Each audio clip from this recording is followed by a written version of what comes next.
nerds who wants a shot at the champ.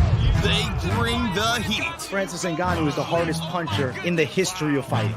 They bring the knowledge. If you think this fight is going 5 rounds, you are out of your mind. They bring you the picks. The dog is getting it done in this one. We deliver every single week. We're bringing the heat, ladies and gentlemen. The money line. Don't miss it on the MMA Experts channel each week. The money line. We are live. UFC Vegas 90. Finch man with me. I am AJ. What's going on, my people? What's up, Finch man? How you doing? I'm good, man. Hey, gotta give a little call out to MMA Guru because he came on our show and MMA Guru said I was wilding out for picking Manon Fiorot. That fight might have sucked, but it was 50-45 on all 3 scorecards, MMA Guru. Eat that. Eat that. All right, Mr. Shout out Finch. to Guru. I respect Finch, though. He did get the main event right. He did well calling Manon Fiorot. I think he saw Blanchfield's holes, and I think he saw how good Fiorot was before. She dominated the fight, man. We'll talk about the fight in a second, but I got to tell you, Finch, I won't lie to you. Knowing that UFC 300 is around the corner, my anticipation and excitement for this card has to drop 90%. I'm like, okay, Atlantic City, I got the crowd. People are there. There's screams from the fans. There's boos. It's like I'm actually feeling like I'm watching the UFC again. And now we're back at the fucking Apex. I got to tell you, bro, I appreciate the consistent events for the UFC. I love covering the cards. I love always having content. But I would be remiss to say I don't miss the days where everything's in front of a live audience. Like the Apex, I don't know. I think going there, 3 out of 4 weeks, like, come on, man. Can we at least do like 2 and not 2 back-to-back? But like we've had last 3 of the 4 events Apex cards. You know, for me, it's all about the fights. It's all about who is competing and am I interested to see them? And just to give you an idea, the first fight on this card is Melissa Mullins versus Nora Cornolle. The first fight on UFC 300 is Davison Figueiredo versus Cody Garbrandt. You know what I'm saying? There's a freaking difference. All right. Yeah. So I'm super excited for 300, of course. Let's go. I'm excited for 300, bro. Listen, we got to talk a little bit about what went down at this Atlantic City card. Main event was not the greatest. It was not the greatest fight ever. Okay, Manon Fiorot outstruck Blanchfield. You know what? She looks strong in the clinch, too. Finch is falling asleep on us. Finch is falling asleep. I don't blame him, though. This wasn't a fight that you're going to go back and rewatch for your enjoyment. You're probably going to go back and rewatch it, you know, the next time Manon Fiorot has a fight booked or when Blanchfield's fighting another striker and you're like, maybe she can't get the takedown. You know, Fiorot was strong with the wrestling defense. I honestly had true belief that Blanchfield could get her down. That wasn't the case. That wasn't the case whatsoever. Fiorot even landed the takedown. Now, granted, was locked up in a bit of a ghillie at one point early in the fight. And I was so hyped. I'm like, yes, Blanchfield first round sub. Let's just wrap it up. And then that's not how it went down. Blanchfield off. Unfortunately, for now, we're gonna have to drop the OV. I think Blanchfield Dev. We'll give it an EV. I think the OV is too strong for it. R.I.P. to the drop of the OV because Blanchfield off. That's literally what I call her when I say her name. You really had that one rub off on me. Blanchfield off wasn't Blanchfield off because of the strength difference, man. Manon Fiorot can wrestle. She's good with overhooks. She'll bring an overhook up real high to get you off of her hips. She does a good job getting off the fence. She had a high sense of urgency anytime they clinched. It really paid off. You saw Manon Fiorot did slow down. She did get tired, but she addressed the wrestling full blast. It won her the fight. That check left hook she landed 1,000,000 times as Erin Blanchfield comes in a straight line. Erin, when you're marching somebody down, look at Cain Velasquez. Look at Mike Tyson. Look at the greats when they walk somebody down. Ronda Rousey, I'm just kidding. Look at the greats when they walk somebody down. They move their head. They level change. They threaten you. You can't just walk forward in a straight line. I think the 24-year-old Erin Blanchfield is going to learn a lot from that fight. AJ already knows what I'm about to bring up. It's the man. It's the myth. It's the legend. Michael Bowman. Mike Bowman, we are blessed at $50. That is tremendous, Mike. I feel like I need to buy you something with that, my friend. Look who's back again, Again. and again. Bowman's Bowman's back. Tell a friend. Guess Woo! who's back? Michael Bowman. I miss Good y'all. to see you, Bowman. Mostly AJ. Mostly. We're splitting Let's your go. $50, 50-50, Mike. Love you, buddy. Let's go. Thank you. Yippee! Let's fucking go. I don't know why the fucking Michael Bowman train getting him back. He's got me yippieing, bro. I'm glad to see he's healthy. He came in the live stream during the fights and he said that he's going to be back for Moneyline Monday. And I could not wait. And here he is. And of course, generous as always. Michael Bowman, classy man, absolute gentleman, and a very important aspect of this channel. Much love, Michael Bowman. Then we got Byron's Best Bets. My guy, love the content, bro. Thank you for the $1.99, my guy. We appreciate you. Byron, I appreciate you, man. Thank you. If you got the Let's best go. bets, then you must be coming here for the right reason, brother. We're on the same team. Appreciate you. Let's go. I did add more emojis, Pick'em. I added a new emoji for the people to enjoy for the members only. So if you're a member, you got a new emoji. Ah, that's dope. All right. New emojis. Okay. I like it, AJ. We got a different expression from AJ now. It's actually Black Eye AJ. I use that one. That was the best one. How would I not use that, man? Flying knee AJ. Okay. Flying knee AJ. All right, we got flying knee AJ here. You know, that's my profile picture on Instagram. It's the flying knee. We need one for AJ now. I know. I need to get one, actually. It's a good idea. He's Flying knee AJ. Shout out to Lucas Noonan at Bellator. Hooked it up with the Bellator. flying knee photo shoot. He's the man. He's the man. He's the man. Hopefully, I can get a little photo shoot going. The paparazzis are not, too abundant for me just yet, but with time. How unbelievable was it was the Eye Poke Championships on Saturday. I mean, let's just say it. Eye Poke Fighting Championships. Yeah. All right. EPFC. And the king of the eye poke for sure was Chris Weidman. Chris Weidman looked phenomenal, bro. I was really good, impressed with Chris. And I felt bad because part of me was rooting against him because I'm like, oh shit, I picked Bruno Silva. But watching Chris Weidman beat Bruno Silva was sick. Now the actual finish, come on, man, it was a straight up eye poke. Chris gets on the mic afterwards. He goes, when you get eye poked, you can't go down like that. Like, Chris, you're gonna give him advice on how to receive an eye poke from you, dog? How about sorry for gouging your fucking eye out? How about we start with that? But good for Chris Weidman, man. The performance itself, the quick takedown, the back control at the end of the first round. It's called a switch, Bruno Silva. You take your arm, you put it inside the knee, you sit your hips out, you turn towards the person. Holy shit! Somebody show Bruno Silva the switch. Chris did a good job. He looked good. Chris Weidman is a classless douchebag. No, I'm joking.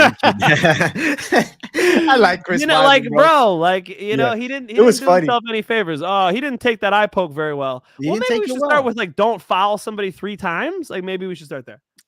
I'll be fair. Chris Weidman was winning the fight. He looked better than Bruno Silva, aside from, eye pokes. But there were major action changes, right? He scrapes the eye of Bruno Silva on multiple occasions. And then we're thinking Weidman gets a flash knockdown and then finishes the fight. But the replay shows it was a double eye gouge. That, to me, should have been probably stopped, timeout, give him up to 5 minutes. The issue lies is they scored the fight as a whole, scored the fight round by round up until when it ended. But my argument on that, though, that the eye pokes throughout the fight were significantly impacting Bruno Silva's ability to close the gap. That's the worry. But Weidman still looked good, though. Like, I got to give Weidman some praise. I actually think that he looked reminiscent of his young self. He even landed a head kick in the first round. That was a clean head kick that he landed on Bruno. You know what? Eye pokes galore. The fight probably should have been a no contest. But Chris Weidman, I don't think has to retire just yet. He looked better than he did against Brad Tavares. A lot better. Weirdly, suspiciously better. USADA leaves. Now everybody looks better. Everybody looks better. I don't know. I'm not saying. No. I don't know. Come on. Oh, no. He brought up USADA. USADA no. Leaves. EPO is not going to be tested for. They're not going to find nobody taking EPO. Everybody's going to have gas tanks galore now, which is fine. Just fine. Just USADA being gone changes the game. Oh, man. The drug testing on the USADA is extremely stringent. But there was guys. Kamaro's going to be the man again? Is that, what's going on? I don't know, man. I don't know. Kamar, I don't know. I'm not even saying for sure Weidman's taking stuff, but I think there might be a slight uptake of guys that are in their later 30s looking a little more reminiscent of what we saw some years ago. So Vitor's coming back. We got Phenom. We got fucking Phenom TRT Vitor back. I don't know about that, man. I think TRT Vitor's on the. He knocked out Evander Holyfield, dude. Come on. Yeah, he shouldn't even. That wasn't fair. I think Vitor should stay on the sidelines. I think Chris Weidman can have some more interesting fights. Yeah. I would be lying to you if I could tell you who it should be. I don't know. I don't know who should be next. Normally, I'm a good matchmaker, but I'm sitting here and I'm like, man, I don't really know what I want for Weidman from here because he lost to Brad Tavares last fight, right? And Brad Tavares did lose to Gregory Rodriguez. So where do we rank Chris Weidman amongst the UFC top 30? Like, where would you put him, Finch? Like, do you think you're talking about current Chris Weidman? Not all time. All time, he's a great. But I'm talking about right now, Chris Weidman, what we saw this past Saturday. Where does he go from here? I'm actually bringing up the current Tapology rankings because I got to get an idea of where I'm on UFC.com. At middleweight, we've got Chris Weidman not on the list. So 15's Kyle Barrio, 14's Chris Curtis, 13's Paul Craig, Anthony Hernandez, Hamzat's at 11 still. Jesus. Then we got Jack Hermanson and Roman Dolidze tied for 9. Somewhere in that, yeah, right outside of the top 10. Yeah, because you don't want to really put him in there against a Paulo Costa or Brendan Allen yet. But he could compete with Paul Craig, I guess. I got the fight, bro. What if we do it? Edmund Shabazian, Chris Weidman, baby. Let's find out. That's not that bad. That's not that bad. It's like, let's find out if you still got it. Shabazian can strike. Weidman's got the better wrestling. I like it. Oh, Hernandez. Thank you for 2 months of membership. Thank you. Chepe, Curtis, and Morono. I like where your head's at. We'll talk soon. I appreciate the membership, my brother. Click on MMA Experts for the Deaf, Mike Finch. This guy is a fucking absolute round of applause. The guy translates for if anybody's deaf, and he types it in the chat. And he's got a picture of me that looks like a cartoon. So that's pretty fucking hilarious. I'm trying to figure out what is this picture. This is like, yeah, it's you for Anime sure, AJ. That's Anime AJ, bro. It's Sims AJ. That's Sims AJ. That's Sims 4, bro. Listen, I think I gotta be a signature character in the next Sims game. I want to be on the front. Diamond on his head. That game as a kid I enjoyed. I won't lie to you, man. Oh yeah, how many hours did you waste, bro? So many hours. Then I thought about it as you get older. You're like, bro, I'm wasting my life playing this game. No, it was awesome. Sims was awesome. Right? Favorite youth game ever? Grand Theft Auto Vice City. My goodness. I was a San Andreas kid. You see, I'm older than you. That's the problem. Nah, Vice City was better. I'm so sorry to tell you. That's fair. That's fair. Vice City was San Andreas was more ghetto. San Andreas was more, I don't know, something about Vice City. It was like more mobstery. Yeah, the vibe was different. GTA and Vice City was Florida. Yeah, I have Vice City, bro. I have it upstairs. Okay. I have all the Grand Theft Autos. I'm hyped for 6, though. I'm ready. Yo, Jersey Girl. That's Jersey Girl. One of my favorites for sure. Black Ops 3. Zombies. Call of Duty Zombies. That's my girlfriend's account, if you're wondering, Finch. What's up? That's my girlfriend's account in real life. That's her. Stop. I swear. You swear? I swear. I'm not lying. All right, AJ's girlfriend. We agree. Is it Black Ops 3 though? I know some people like different zombies games. Yeah. For me, Black Ops 3. That is GOAT. That's the one she's playing. Incredible game. Yeah. I don't know. Ask AJ. What are you guys playing? She's doing Black Ops 3, yeah. It is 3. Yeah, it's 3. Let's play online sometime. I'm good. All right. Revelations? Which map do you play? Listen, bro, I'm not playing it. She's into playing it. She likes it, but she doesn't know what the game is? She's like, she's getting into it, man. She's getting into it. She's building her way up the ranks here. The one with the creepy basement. I don't know, Finch. I don't know. The one with the creepy basement. That is every map in Call of Duty. The one with the creepy basements? That's got to be Dreisendrach? That's got to be it. That sounds familiar. It is the dragons on the wall? That might be it. That might be it. That might be it. We're going to go to Black Ops talk over here. The castle. Awesome. That's it. Yeah, Dreisendrach. Yeah, we got it. Yeah, that's funny as fuck. That is a good map too, but I like Revelations. Try to play Revelations. And if you guys don't, people are already bitching. Hernandez is already bitching. If you guys don't play Call of Duty, I'm so sorry for wasting your last 5 minutes. Yeah, for sure. Call of Duty Black Ops. Like, yeah, I've spent many hours of my life, AJ. Pretty much half of the pandemic. Yeah, I was like, oh, I get more time to play Call of Duty Zombies. I just laid there and just gained weight. that's funny as fuck. Gaming, dude. Let's go. Listen, she said she'll play Revelations with you. Fire it up. Jersey girl says it. Shout out to her. She's a real gem. Love you. Done. Nice. Love you. Hey, let's go.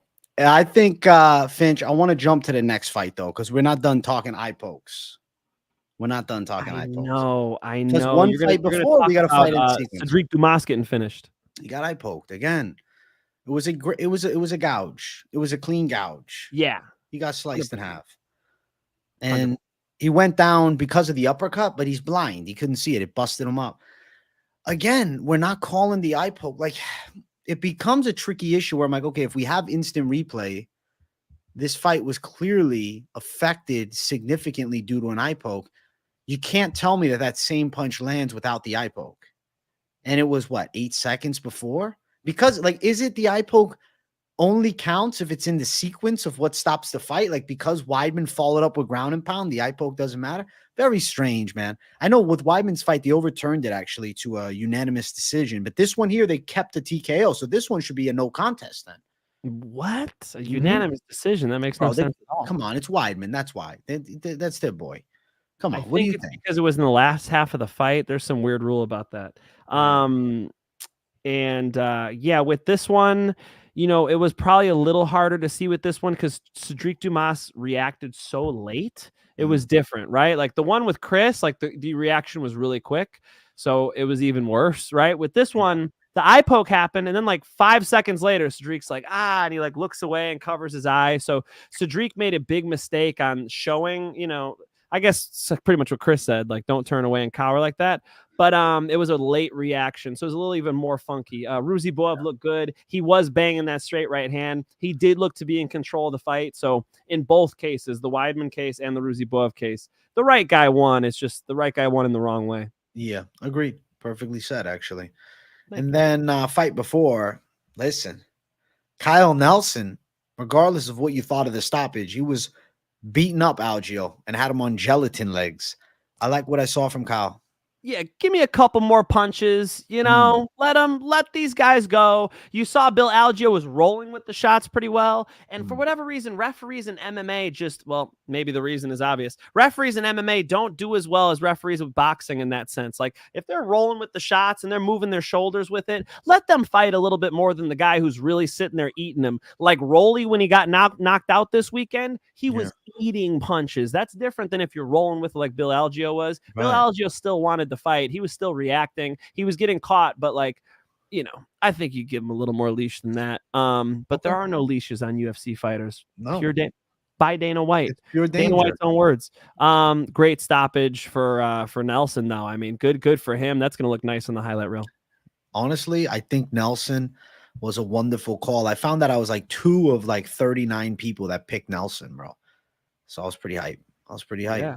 Fuck yeah. We you know, the Nelson's a beast. I mean, Nelson's a problem. And he called out Nate the Train afterwards. Nate the Train. Who doesn't love a good Nate the Train? Hey, Haunter, I have to correct the Finch. Hey, Finch, my boy, I can't believe you're gassing up Aaron that much. I picked Manon Farrow. What are you talking about? Mike Finch. Picked Manon Farrow. Mike Finch told you guys. Aaron Blanchard tried to tell you. Fighter of all time. Okay. Fucking MMA guru, the infamous MMA guru came on this show telling me I was wrong. AJ was telling me I was wrong. I did. Hunter, get the fucking record straight, bro. Watch the last episode. I picked Manon Farrow. He picked Manon Farrow. I'm not gonna give him a hard time. I mess with Finch a lot, but he picked Manon Farrow. Now we didn't talk last card, by the way. What'd you say? Your picks were outstanding last card. Bro. How many dogs did you have? Fuck, bro. I hit 3 dogs on the head. AJ was dog catching. He was a credit to the neighborhood. Yeah. Okay. I was. The only one, the big miss was Furo and Gendaroba. Imagine I would have got her. Holy shit. Right. Our girl Lupi took a fat I tried to out, help you with brother. Furo. I did. Yeah. You did. Co-main event, we got to click real quick. We didn't talk about it. Go ahead. Oh man, Luke, why are you covering up on your back, dog? What do you think is gonna happen? The fight was fixed. Man? Vicente Luque afterwards, man, he was seen hanging out with James Krause. He threw the fight. That's Buckley made a joke on Twitter about it. It's an April Fool's joke. The fight's not fixed. Okay, Oh, Vicente we should have made Luque. an April Fool's joke for the fans today. Why did we not think of that? know, We should have I had didn't something think of it. cool. I didn't think of it, man. I didn't. You know, think we should have come on here with some news or something. You know, McGregor's didn't- taking over the show. No, I don't know. We should have had something funny. we should have had something funny. It's all right. It's all right. Missed opportunity. Missed opportunity. Listen, Buckley chatted up W, whooped Luque. I think it's time we have this discussion. Vicente Luque is young, but he's taking a significant amount of damage. He's been in many of wars. He's had a fucking brain bleed. Is it time to put the gloves down and move on? After looking non-responsive off the back, You know what I mean? It's that Yeah. part. It's like Luque kind of let it happen, you Right. know, and he's lost some fight in him. So my cousin Tyson texted me. He's like, "Hey, after Luque got knocked out like that, you're still picking him against Buckley," and it's like, that's what he means, right? Like, you know, Buckley's a kicker, so you figure like Luque could deal with that style well, but not this Luque. Did you pick Luque? I don't remember. Yeah, because you know, My brother picked Luque's- Luque too, and his picks are pretty good. Luque's So, gonna have a good night, a bad night against like somebody with ferocious hands who's gonna bring pressure. That's not necessarily Buckley, more of a kicker, right? And you know, as Buckley gets more well-rounded and as Luque starts to fade, their careers are just kind of going different ways, and we saw them cross each other. Yeah, shit. That's what I think happened. It's a positional shift. It's the end of Luque, and it's Buckley now looking like a legit top 15 guy. I don't know. Are they giving him Neil Magny next? Does he got to get through Neil Magny to move on from this? And then Neil Magny beats him by a fucking decision in a snoozer? Or we do Jeff Neal and him. I like that fight. Yeah, I don't care. It's pretty much I don't think Vicente Luque is going to be a force again. I think this was the, you know, like this is it. Like it's time. I agree with your first sentiment. It's time. It's time. Finchman agrees with it's time. You trying to make me Good cry career. over here, Finch? No, you know whose favorite fighter it is? Why does he keep coming up today? Who? It's Vicente Luque is MMA Guru's favorite fighter. I heard about that. Go ask him. Tell I him heard about that. MMA expert sent you. Okay. Guru's favorite fighter is Vicente Luque. So it's tears for Guru. And we'll drink those tears. Drink those tears, Finch. Take a sip. Enjoy yourself. We got a long show, my brother. We got a lot of fights. We got a lot of fucking fights. Let's do it. I want to start it in 1 second, my brother. One Mississippi. Boom. Look at that. We're starting it right now. How'd you know? I don't know what the fuck's going on my computer over here. It's glitching out. The fuck? Holy shit, Hunter. Chill. What's Hunter saying, man? Chill, bro. What's he Buckley would smoke Kamaru Usman. Smoke? Chill. I think that Buckley would sleep Usman in about 45 seconds. Nate the Train is the man. Yeah, I feel like it's gonna be a hard one with Kamaru. I think Kamaru might have a couple left in him, man. I mean, you guys got to remember he took that Hamzat fight on short notice. So, you know, not only did he come in there against fucking Hamzat Chimaev, he did it on a week. So I got to bring it up. I don't have the graphic in front of me. I don't need it. Let me tell you something. Nate the Train, baby. Everybody thought that Jamal Emmers was going to touch him up from the outside, but you don't doubt a guy like Nate the Train who's proven to absorb damage and keep on swinging and banging. And he flexes the bicep, bro. You got to love it, man. Nate the Train in the UFC. I was hyped to see it, bro. Dope. I mean, who's not a fan of Nate the fucking Train, dude? I think he could sell a pay-per-view at this point. So I think he could. Nate the Train and cool fights. Keep giving him fun fights, cool fights. Let's put him in some marquee spots. Agreed. Guys, we want to talk this weekend's card. It's UFC Vegas 90. If you haven't yet, make sure you smash the likes. If you're new, subscribe. We got this first fight here. It is Melissa Tonya Mullins versus Nora Cornolle. And I think I'm just going to leave the show to the Finch. See you later. I took this side. Oh, man. No, that would mess the vibe of the whole show up if we switch sides. That's just going to throw people off. Yeah, look, we gotta go with Mullins because Right. who wants to bet on this fight anyway? And Mullins is, going to be able to strike with her and potentially take her down and smash her. And Cornolle's not that good. I think Cornolle, little late start to the UFC level. The Muay Thai background's okay. I wasn't impressed with the Jocelyn Edwards fight. Thought she could have lost. And then Mullins on the other side, I got to give her some respect for taking out Alexieva. And she took out in the fight before, the name that's totally escaping me, but I know the girl. I'm seeing her in my mind. She took out Zeleniakova, and she stopped her with ground and pound after getting busted up on the feet. I think Mullins can win it. I'm not going to go out and, throw it all down on this fight because, who in their right mind would? But regardless of that, we'll talk the money lines. Minus 355 for Melissa Mullins to Nora Cornolle. Plus 290, my brother. Ugh. Let's see. Mullins to win inside distance. What are we at? Plus 235. Not even worth a look. Not even worth. What the fuck are we? This whole fight's not worth a look. It's not worth a look. Guys, you know what? This fight here, sit back, relax, enjoy. Or for many of you, you'll probably be late watching the card. Majority of you guys are going to tune in about 10 minutes after this one, right before we get to the next one. But I'll be here. I'll be here for the whole thing. I'll be here. I'll be here to watch this fight, and I hope it turns out to be an epic battle. I hope that I'm wrong, but my expectations are rather low for this fight. Likewise. Yeah. Let's keep running. Let's talk the next fight. We're both going Mullins here. Next fight on the card, we got Dylan Budka versus César Almeida. Yeah. This one was really interesting to pick because in my mind, I was like, okay, Almeida, seasoned fighter, but not specifically to MMA, has better kickboxing. Budka, more experienced in MMA and also significantly younger, 12 years younger, I believe. What is Budka? Is he 26 or is he 24? Budka is currently 24. Almeida is 36. Wow, I didn't know that. The question lies on, does Almeida stop the key takedowns for Budka? It's tough to say for certain, but I do think Dylan Budka's in very good shape to pressure wrestle. I do think he can tie up well with Almeida. I know Almeida comes from the kickboxing background and he's got solid stand-up, but I don't think that he's got freakish striking. Like, wow, I don't care. The kickboxing background, we see it, and then I think people look at it as they're guaranteed to be awesome MMA strikers and better than MMA fighters at striking.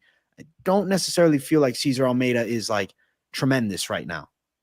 I don't think he's looking absolutely insane on the feet. He looks good. I mean, he beat a guy that was a tough Brazilian, but the Brazilian dude that he fought, whose name is escaping me now, but I remember the fight clearly.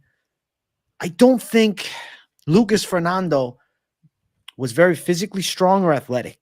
I think Budka is a lot tougher than Fernando was. And I think Budka's style is in your face. We got the Apex. Granted, both these guys are Apex veterans with the Contender Series wins. I'm going to go Budka on the scorecards. I could see it, and I understand what you're saying, but Almeida's got a win over Alex Pereira in kickboxing. I mean, he fought Alex Pereira 3 times. I got to have a lot of respect for the kickboxing, maybe a little more than you just echoed. Yeah. The issue is they're in that little cage, and you're with a guy in Budka who for sure is going to look to take him down. I mean, for sure. So everybody's going to try to take Almeida down. The question is all about the takedown defense. I'm going to give a slight lean to Almeida because I know he's going to be much more capable in that one area. But guys, do your research on this fight. If you come to the conclusion that Almeida can't stop Budka's takedowns, Budka could smash him. It's a little cage. Who knows? Budka has to get takedowns to win this fight. I don't think he's going to do much with Almeida standing in the center. And I do like the dub over a dangerous Alex Pereira. Never finished by Alex Pereira either. They fought 3 times, 3 decisions. So give me Almeida based on that resume piece and based on his ability on the feet. Budka being in the little cage is helpful. And so I totally understand your pick. Budka decision is a fair call. And if I was going to bet on this one, I would really dig into it to figure out, answer that question. Can Budka get that takedown? Because if he's just pressing him into the fence, I don't think that'll be enough. If he puts him on his back, that'll be the difference. We shall see. I'm thinking Budka decision, Finchman going Almeida, but the way he said it is beautiful, right? You have 2 guys also making the debuts. So the financial side of it, you're maybe liking the underdog Almeida. Almeida has 4 MMA fights. That's not something that I feel like putting hard-earned cash on with confidence. I can't. And maybe Almeida turns out to be the next fucking top 10 middleweight. I'd rather wait it out till I get some evidence. And I need to see the UFC debut. So Budka's my pick. But hard to believe in things not based on evidence. That's true. Look at this. King's World says, thank you for streaming. I'm going through really bad weed withdrawal from chronic smoking for 8 years. On a shitty night like this, I appreciate the live stream. We appreciate you being here. Very, very seriously appreciate you being here. Zig has a very personal question. Are you of Jewish descent? 0% Jewish, okay? But shout out to my Jewish brothers and sisters. I am not. No, I am Welsh, English, Polish, and Austrian. Austria? Well, kind of German. Austrian. And I got some people agreeing with my pick. They're going Almeida. Almeida could knock him out, AJ. He might. He might. But you know what? I think Budka is going to put him on his ass. Takedowns are going to be pressure. And takedowns are going to be pressure. Pressure is going to be key, is what I'm saying with the takedowns. You know what else is key? Michael freaking Bowman back again. He says, I have to part ways for breathing treatments, but I am so happy to see you both. Me too. Yes, let's go, Mike Bowman. Love to my chat friends. Wife says, you two are the best. I agree. Michael Bowman, you're the best. We really appreciate you being here. Part ways for breathing treatments. Get the breathing right, okay? I train a guy who, how old is Mike? I think he's 70 years old. And we do the pads. He pushes his heart every day. You got to, not push yourself too hard, obviously. But you know what? Anything you could do to push your heart a little bit will help with that breathing too, I'm sure. All the best to you, Mike Bowen. You're the man. Hey, Bowman, my guy. Big W. We appreciate you, Mike Bowman. Much love. And well wishes, man. You're going to be breathing like a champ very soon, my brother. Thank you, Mike Bowman, for the 50 buckaroos, man. Awesome. Super, super awesome. AJ, I got this line from AJ. I go, you're a gem. Michael Bowman's a gem. Really, really cool, man. I'm glad you like watching fist fights too, Mike. That's cool. That's really cool. Because everybody's watching this college basketball right now. It's on at the gym. They got the audio on. I'm like, we're watching college kids play a game where you put a ball through a hoop. Shit. Everybody's into it. No, I want to see a fist fight, and Michael Bowman understands. Appreciate you, Mike. Let's go. That was beautiful. Excuse me. That was beautiful. That was tremendous, man. That was not beautiful. That burp was horrific. I'll tell you what, when somebody burps, like Israel Adesanya, he hosts, his own like watch-alongs or whatever. Yeah. I'll be in until he burps. As soon as Adesanya burps, peace, bro. You lost. I try not to burp, man. I'm out. You bet 100 on Bama. You're lying right now. No way. I don't buy it. If you did, that's crazy. I guess I'll find out after the show if this is true or not. College sports, guys. Somebody explain. She's got to bet UFC. Like, why are you going to get emotionally invested in college kids playing sports? They're not even pros. They're not even professionals. Is it not better to watch the worst professional football team? For me, it was always the Cleveland Browns. I don't know who's even bad now. I don't even watch football anymore. But when I was a kid, it was the fucking Browns, right? Or the Miami Dolphins. Wouldn't you rather watch them than college kids? For what? I don't know. What are you emotionally invested in watching college kids play sport? I don't understand. I know. You did remember? Oh, I do remember now. Okay. All right. I remember that. I thought you meant right now. I was like, listen, the sports betting outside of the UFC, to me, fair enough. To bet on it, okay, I guess. Yeah, to have something to bet on if you feel like you're gonna win. But like, I don't get like the people who cry because their fucking college basketball team loses. Like, bro, if you're 40 years old and you're crying because your college basketball team lost, I don't get it. No, I've always related to that sentiment. I never really understood the college sports thing. That's our team. All right. I don't know. Not my forte, bro. I like the fight sports. I get the pro thing. Like, I get like you love your city, right? And you want to root for them. But yeah, the college thing's always been confusing to me. You don't get that what? That's huh? You don't get that sediment. No. Sediment is rock. Sentiment. That's I knew I heard it. Sediment. Got him, folks. The grammar police is back. Woo, woo, woo. We pulled his ass over. Warning ticket. Sediment is rocks. Okay, sentiment. We got you, Sentiment. AJ. We're helping this kid out. Big Ten. Big Ten. You did go to Big Ten. My bad. I didn't even know it was a Big Ten school, to be honest with you. I won't lie to you. My bad.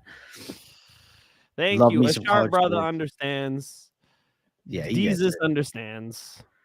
Sentiment. Listen, Mr. I got G, a I'm new trying to clean up sentiment. the neighborhood. I'm trying to help out the fucking neighborhood, guys. Listen, I want to talk the next sentiment. I want to talk the next fight. I want to talk the next one. All right. Did we do odds for Budka? Yeah, we did. Budka's the favorite. He's sitting at minus 155. Almeida plus 135. Finch has got the dog money. I'm going Budka, but he's not telling you to go throw it down unless you really dig into it, because big question is takedowns. Yeah, I would have to watch a lot of tape to tell you guys, lay it down. But Almeida's kickboxing experience is impressive. Yeah, let's go. Let's keep running up. Next fight on the card, we have Gene Matsumoto versus Dan Argueta. I picked Gene Matsumoto. I don't feel tremendous about it, right? Because it's a UFC debut. He's an undefeated Brazilian. Dan Argueta's gritty. The thing that really swayed me away from Dan Argueta is looking at, okay, he did lose clearly to Damon Jackson, and he did lose clearly to Ricky Tercios. The Miles Johns loss is forgivable because Miles Johns is a savage. This is a different jump. Like Damon Jackson, okay, I guess he's okay. He's up a weight class. But still, the Tercios loss is rough. I know it's on the Ultimate Fighter, but it's rough. I think Gene Matsumoto's pretty talented, man. And he's well-rounded. He's got a good amount of subs and knockouts. He's won a lot of decisions. He seems like he has good wrestling, good jiu-jitsu, and the striking is there. So I'm going to back Matsumoto as the prospect pick. I'm gonna pick him. But like Dan Argueta is very gritty, and he's got UFC experience. He's a tough scrapper. It's just, if Matsumoto is able to stop the takedowns of Argueta, I can't see Argueta winning a striking battle with him. And if they do grapple, I could also see Matsumoto having dominant position at points. You know, I got to meet Dan Argueta a few months ago at UFC Gym Costa Mesa. Dan Argueta is stacked, AJ. Stacked. AJ, he is a man. And when you're talking about the UFC debut of some young 20-something kid, he's super talented, and he has a lot of pathways potentially to finish. His submission game's nice. His striking game is nice. But, man, when you got a UFC veteran like Dan Argueta who's strong as shit, I think Dan Argueta is going to big man him. I think Dan Argueta is going to get a hold of him, drag him onto the ground, grind out this decision. You know, he's done it already. He did it to a kid I know. Nick Aguirre. Nick, I can't forget your name. Come on, Nick. Respect to Nick Aguirre. He's the man. And I've watched Nick Aguirre on the amateur scene. Again, talented striker, decent jiu-jitsu, smushed by Dan Argueta. So I believe in the power, and you're going to give me 2-1 odds on Dan Argueta. Dan Argueta decision. You know what? I respect the Argueta call, and Argueta to win a decision straight up prop is currently plus 235. The money line's plus 160. I don't hate an Argueta pick, Mike. I look at Matsumoto and I'm like, I'm not betting him at the chalk, bro. I'm not throwing him down at nearly minus 200. It's just, it's debut. And I don't think Argueta's a bad underdog attack. I just think if Matsumoto has the skill set that kind of is currently being advertised, he could win a hard fight against Dan Argueta. But sure. I understand going Argueta for sure. Sure. I mean, he has a chance to finish Argueta. He's a finisher. He's got good subs. His striking's cleaner, taller, longer, faster. Strength advantage though, at 24 big. versus grown ass man. That's the difference. Big. Dan Argueta is very, very physically imposing, man, and he could really pin you down. I think the Nick Aguirre fight's a great example. I mean, he made Nick look like a real boy, you know, and here's another opportunity for him to do that. Now, Matsumoto's got a little more muscle on him than Nick Aguirre does, could be a little more explosive, but man, under those bright lights, I guess it's at the apex. That's a good thing, but it also makes it easier for Dan to get a hold of him. I gotta go with Dan Argueta. Dan Argueta, I respect that pick, Finch, a lot.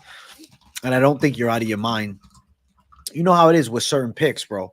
It's a competitive fight, and it's about two tails of the fight. If Matsumoto has some strength to him and can fight off these takedown attempts, he could touch up Argueta.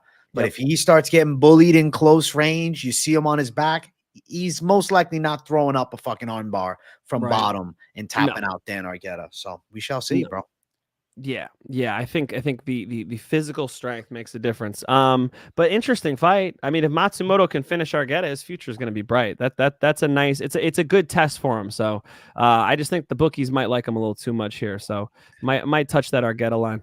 Let's go. I respect the Argueta bet inside. I am picking Matsumoto. Finchman going with dog money. Argueta. Love the call on that one. And let's keep running. Next fight on the card, we got Cynthia Calvillo versus Piera Rodriguez. I pick flipped on my official picks. I saw that on this one, which I saw never you do talk that. yourself out of it. I talked myself out of it. So initially, I was going to pick Cynthia Calvillo as a dog, but then I started looking in, okay, 5 losses in a row, and I started overthinking it. But then as I'm talking about it, I'm like, bro, fuck going against my gut feeling. I'm like, I don't care. I'm like, don't get swayed by the losing streak. I don't think Piera Rodriguez is that good. And I'm going with Calvillo to pull this one off. I'm going to go with Piera Rodriguez, but I see what you're saying. I mean, Cynthia's lost to good girls. Loopy split? Is Piera Rodriguez going to take Loopy and go split? Right. I don't know, man. I think Piera Rodriguez can outstrike her, dude. Cynthia Calvillo's striking is not good. And she finds a way to lose decisions, and there's something about being a winner. Piera Rodriguez, I know the wins are over like Kay Hansen and shit like that, but you shit on the Sam Hughes win. Is that not a decent win? Sam Hughes is okay. Sam Hughes is another one of those with the checkered records. No, but it's like, I asked myself that question. I did. I asked myself that question, and that's why I started flipping mentally when I was doing the breakdown. Because I'm like, yeah, but Cynthia Calvillo's another level than Sam Hughes. She'd beat Sam Hughes. Right. And I'm like, she's gone in there and done well against girls that are really good. Piera hasn't shown us that, and she just got controlled on the ground by Jillian Robertson. And I know Cynthia Calvillo might not be as crafty on the floor as Jillian, but I feel like Cynthia Calvillo's wrestling is solid, and I think she could put Piera on her back, man. Blood taxes. Thank you for becoming a member again, my brother. Big W, blood taxes. Hell yeah. And he gifted membership, my guy. Thank you for gifting a membership, my brother. I appreciate that a fuckload. Smoke Bear got it. Shout out to him. Fuck yeah. Congrats, Smoke Floor Bear. is yours, my brother. Christmas came early from blood taxes. The only things you can count on. I got Piera Rodriguez, but it's the odds are close for a reason, right? The records are not, but the odds are close for a reason. AJ's seeing something too. The fact that AJ's pick flipping though, it's like it shows you guys like, come on, this is a debatable situation here. Yeah. Piera Rodriguez based on striking. I think she'll win 2 out of 3 rounds on the feet. Minus 162 for Piera. Calvillo plus 142. Looking at Calvillo to win, seeing her by a decision plus 190. Plus 142 dog, but I'm going to use this case, right? She is on a 5-fight losing streak. It's an early prelim women's fight. Momentum is not in her favor. And realistically speaking, betting side of things, ask yourself, ignore the lines. Ask yourself, would you throw money down? Forget about what the odds are. Are you throwing money down, having faith in backing Calvillo? And then if you're like, yeah, but maybe just $50 or $20 or maybe fucking none. Maybe you don't want to throw a whole unit on it. You can go lighter, maybe Calvillo as a dog.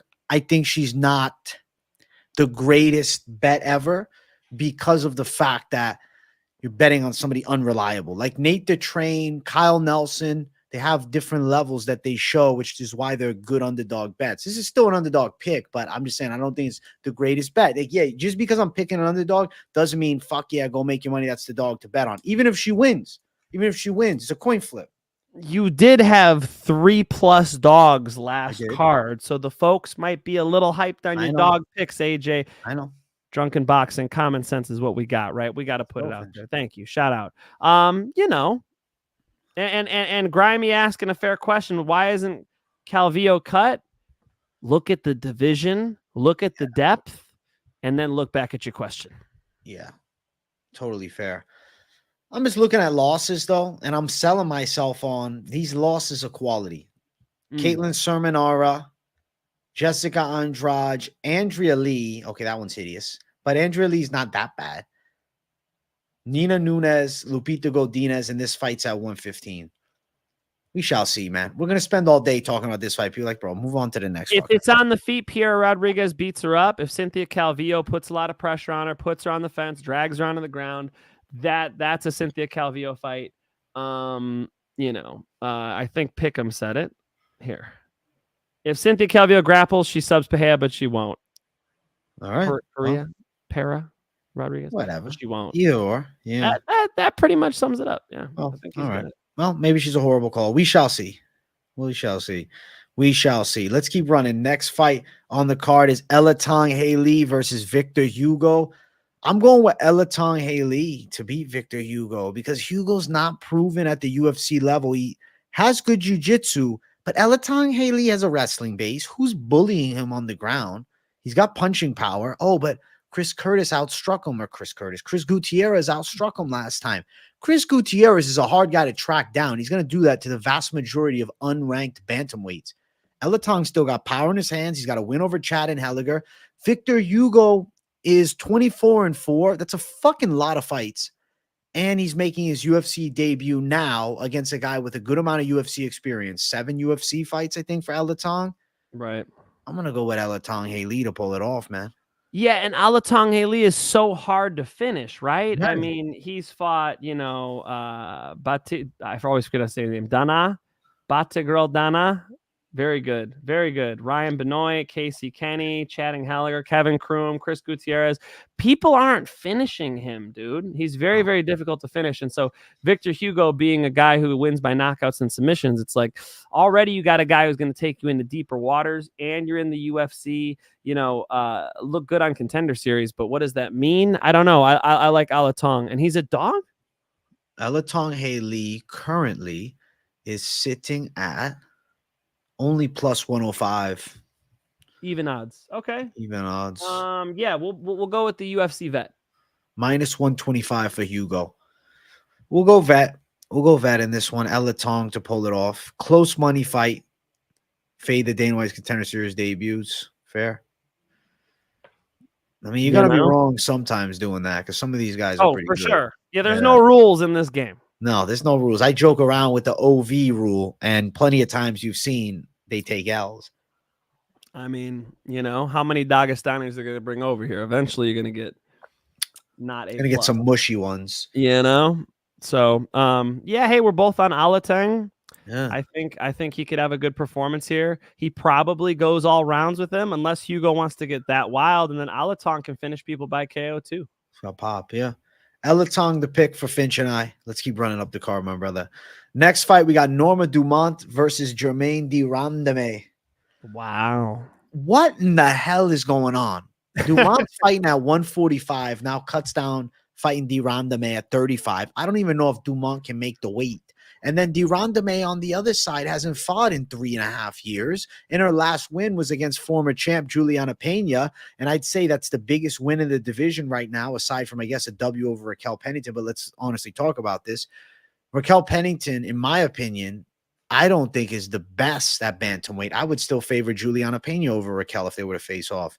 De Randamie has a win over her. So, is this a top contender fight? In some weird way, it's close to it. De Randamie has good length. It's about, does Norma Dumont stick to her like glue all night? Norma Dumont doesn't have great takedowns, but she got good clinch work. De Randamie comes from the Dutch kickboxing background. If she can be nasty and close, make Dumont pay. De Randamie is one of the few women where Amanda Nunes really didn't want to strike with her. Remember when Nunes fought her? It was takedown control. Right. I'm picking De Randamie. If she's got anything left, she can beat Norma Dumont here. Dumont's wins are not all that impressive. Like what? Danielle Wolf was 1-0 when they fought. Okay, you can say, but she beat who she beat last time? Holy shit. Chelsea Chandler. She beat Chelsea Chandler, who's tough. Chelsea Chandler's fun to watch. Chelsea Chandler is a scrapper, and I like Chelsea Chandler a lot. Carol Hosa, who's okay. None of these W's for Norma Dumont in her whole UFC career scream she's going to win against De Randamie. And can I tell you what seems to be a physical style that gives her problems, my brother? Tall, lanky fighters. She got knocked out by Megan Anderson earlier in her UFC run, and she lost a decision to Macy Chiasson. I think De Randamie is a very live underdog here. If she's got some fight left. At 39, it's a hit or miss. We'll find out. I'm going to say she does. I'm going de Randamie. Laura Sanko said that Norma Dumont drives that dump truck, and Norma Dumont needs to park that dump truck on top of Germaine de Randamie. She needs to get takedowns and hold Germaine de Randamie down. That's the way you beat her. She's got a shot at doing it, man. Look, Germaine de Randamie is 39. You said she's going to be 40 when she fights, right? I think you said that in the last show. She's 1 day away from 40. Her birthday's the day after. So if it's midnight, yeah. Hasn't fought since 2020. So we're talking 4 years out the game against Norma Dumont, who's going to be, you know, sort of in stride right now, in season right now. You got to think that that gives a lot of reason to pick Norma Dumont. But I understand what AJ's saying. The striking of Germaine de Randamie is superb in women's MMA. And you know, she's one of the elite strikers, wins over Juliana Pena. I mean, like, you know, she's dealt with grapplers. And she subbed Pena too. I mean, so it's one where it's like, how does Germaine de Randamie look? You know, is she going to come out with ring rust? Is she going to come out slow? Is she going to have the explosiveness in her hips and be able to defend takedowns and work, or not? Slight lean for dump truck Dumont. Slight lean, but dude, I totally see what you're saying with Germaine de Randamie. If you take the 2020 Germaine de Randamie, she finishes Norma Dumont. She does. So we got to see. Game, I can't bet on that. That's fair. Listen, I am on de Randamie's side, and I do feel good about her getting a win. I want to just brag about de Randamie's resume to flex on everybody, okay? Wins over Juliana Pena, Raquel Pennington, Holly Holm, Larissa Pacheco, who's great over in PFL. I really believe that she can beat a Norma Dumont, my brother, even being out for a while. Her Muay Thai background, I think, gives her more danger inside of the clinch, man. I think the elbows and the knees in close range.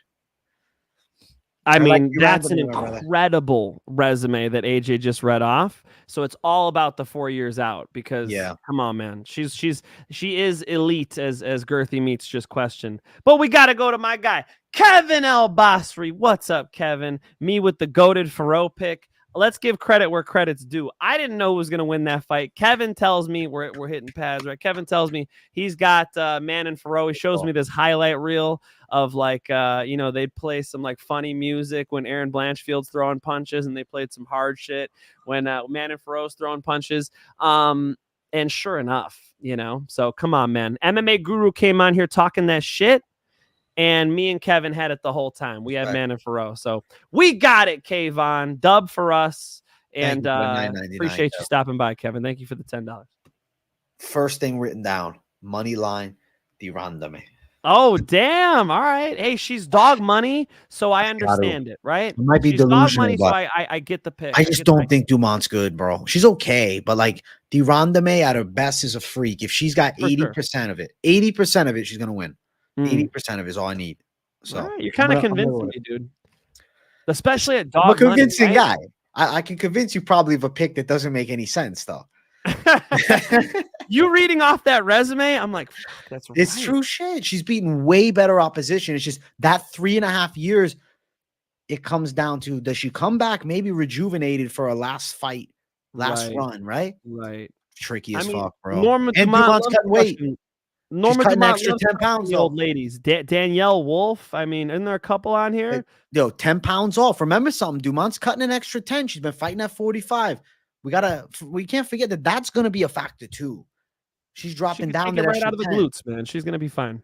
All right. I think the weight cut will be an issue, but you know, you guys just saw Chidi and Jakawani. You know, we thought he could not possibly make, you know, the weight, and he comes in and looks good. If she does it the right way, she could do it. She's not the tallest, like she's not the biggest. So I feel like she can maybe make the weight fine. Yeah, interesting. It'll be interesting to see what de Randamie shows up, because if it's old school de Randamie, she finishes Dumont. I doubt that it is. Okay. Fair point by the Finch. I respect you, my brother. The odds for the fight, de Randamie plus 165, Dumont minus 190. So underdog money line plus 165. What's the knockout for de Randamie? plus 600. Can you? 600. She could Yeah. change, but I like the money line. Of course, money line's the A side always. For sure. Randamie could finish the fight. No, it's not even out of the question. She could knock her out. But 40 years old, 4 years off. There are questions. Fair. Very fair questions. Hey, let's keep running, my brother. Next fight on the card. We got featured prelim of the night. Court McGee versus Alex Morono. I'm hyped, man. Alex Morono's loss to Buckley aged like fine wine. That was last time. Alex Morono's a good striker. He moves well. He's got a threat of grappling too, especially on the defensive, right? You shoot a takedown, that guillotine, he caught Tim Means.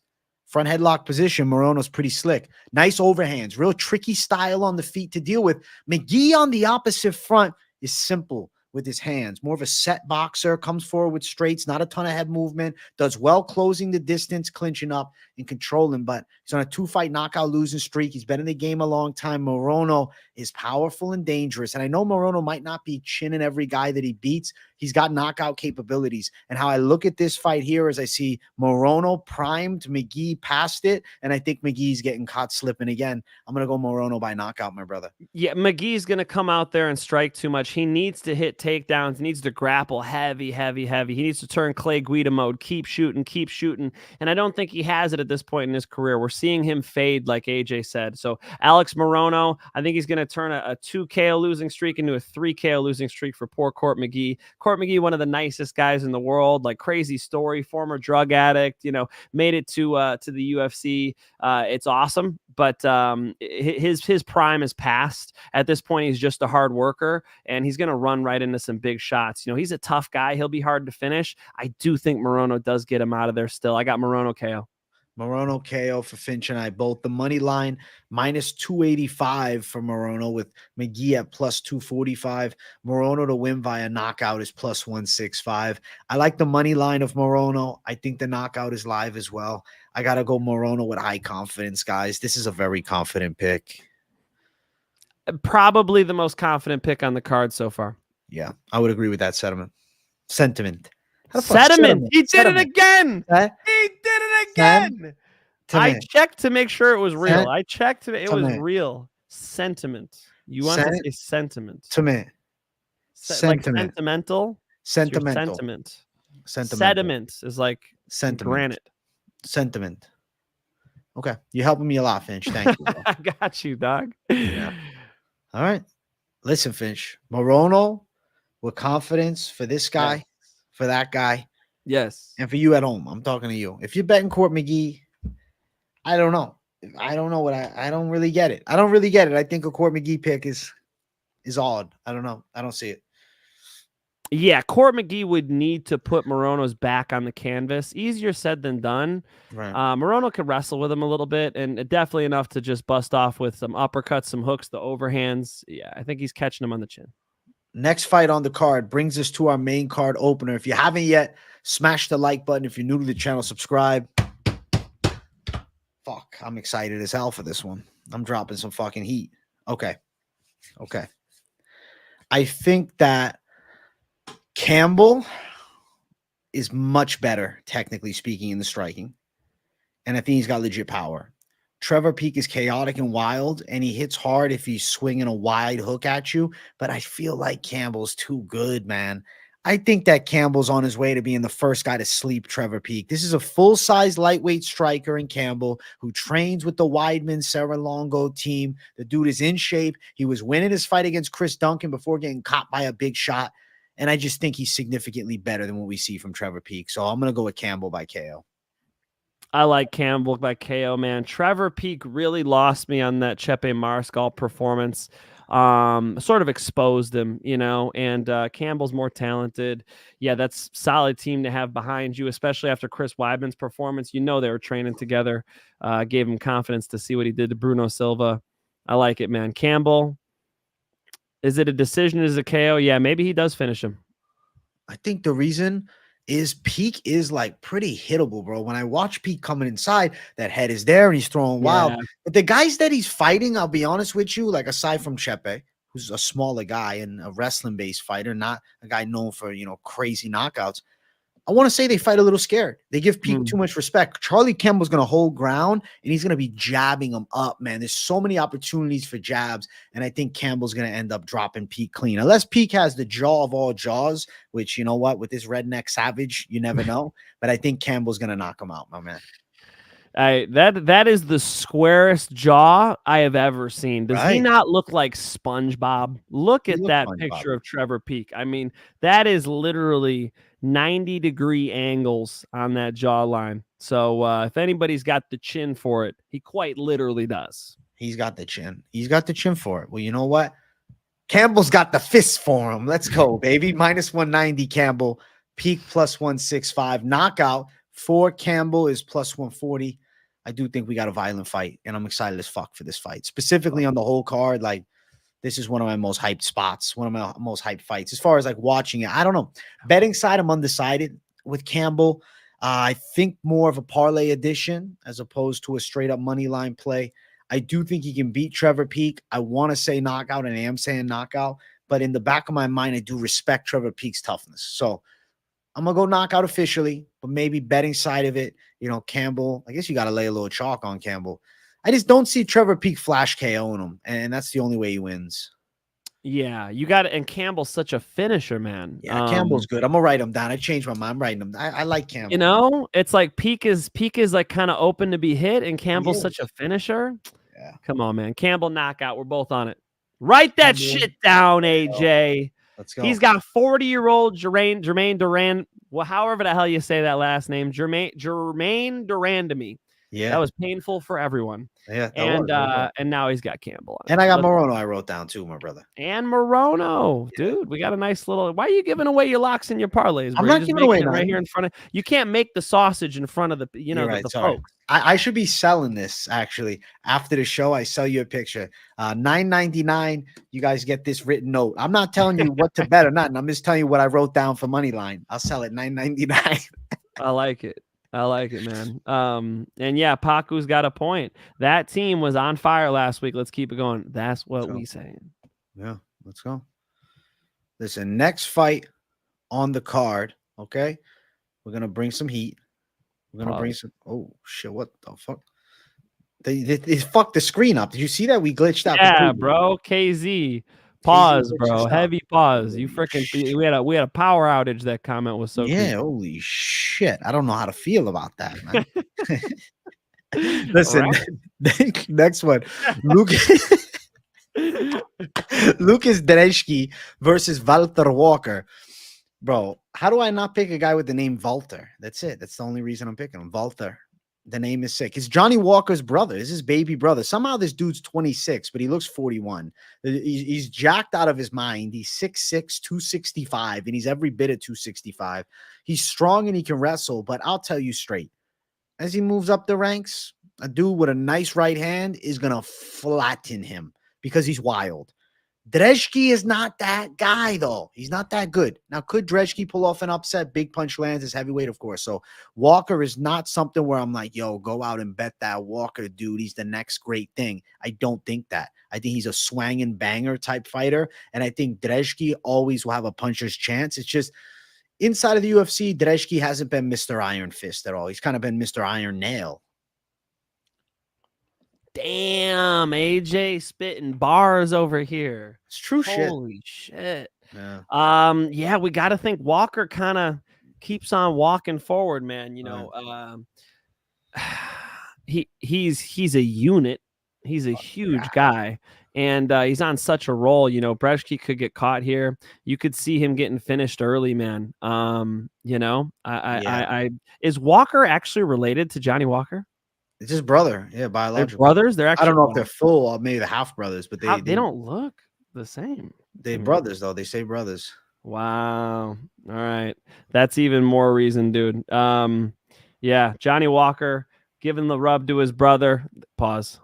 You know what I mean? Holy shit, he's sort of, he has all that UFC experience, and it sort of breaks the ice a little bit for Walker to come in here and do well. And you know, Łukasz Brzeski, power to him. You know, he's my Polish brother, but he ain't the Polish hammer. That's Jan Blachowicz.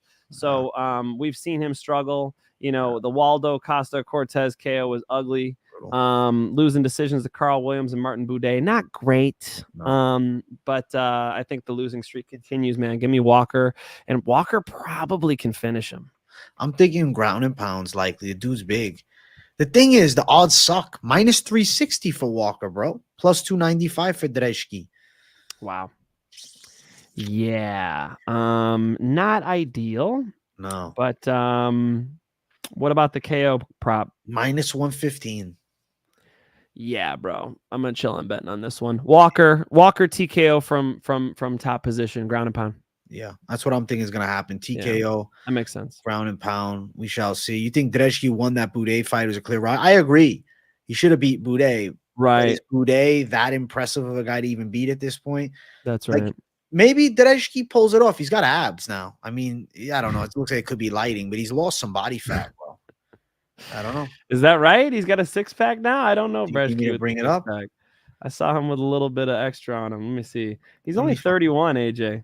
Maybe he could get it in shape. It doesn't, the physicality is only one small aspect. I mean, right. He needs better takedown defense. He needs to be more explosive. Like he needs to, and that's a physical thing.